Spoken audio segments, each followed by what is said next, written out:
नववर्षाच्या पहिल्या दिवशी नवीन प्रकल्प, नवीन सुरुवात आज करूयात आपण. या नव्या सुरुवातीचा, नवीन प्रकल्पाचा संकल्प आज करूयात. विनयन नावाचा एक मंच आपण सुरू करूयात. या विनयन याचा अर्थ असा आहे, काहीतरी शिकवणं, काहीतरी ज्ञान देणं आणि अधिकाधिक माहिती नवीन स्वरूपामध्ये सादर करणं, हे या नव्या वर्षाच्या निमित्ताने मनामध्ये आहे.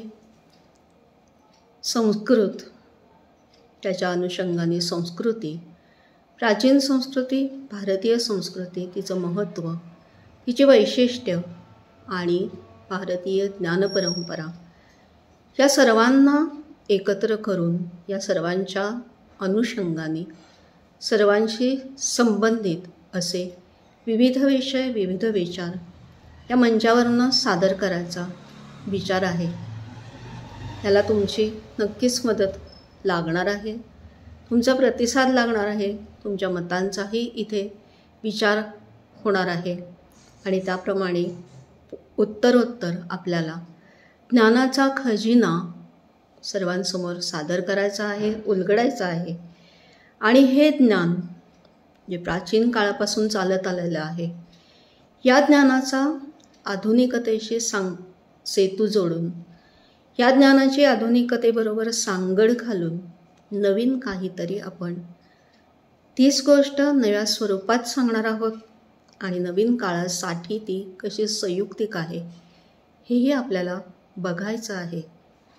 तेव्हा आज आपण सुरुवात करूया या विचारांना. चैत्र प्रतिपदेच्या सगळ्यांनाच शुभेच्छा. या निमित्ताने परमेश्वराकडे प्रार्थना करून, बुद्धी जोपर्यंत चालू आहे, बुद्धी जोपर्यंत काम करते आहे आणि जी काही माहिती माझ्याजवळ आहे ती तुमच्याबरोबर मला वाटून घ्यायची आहे, तुमच्याकडनं मला शिकायचं आहे, तुमच्या प्रतिसादावरतीच हा सर्व प्रकल्प चालू राहणार आहे. तर देवाची कृपा असू देत, तुमच्या शुभेच्छा असू देत आणि तुमचं सहकार्य तर मी गृहीत धरलेलंच आहे, कारण तुमच्याशिवाय हे होणारच नाही, एवढं नक्की. सुरुवात करूयात विनयन.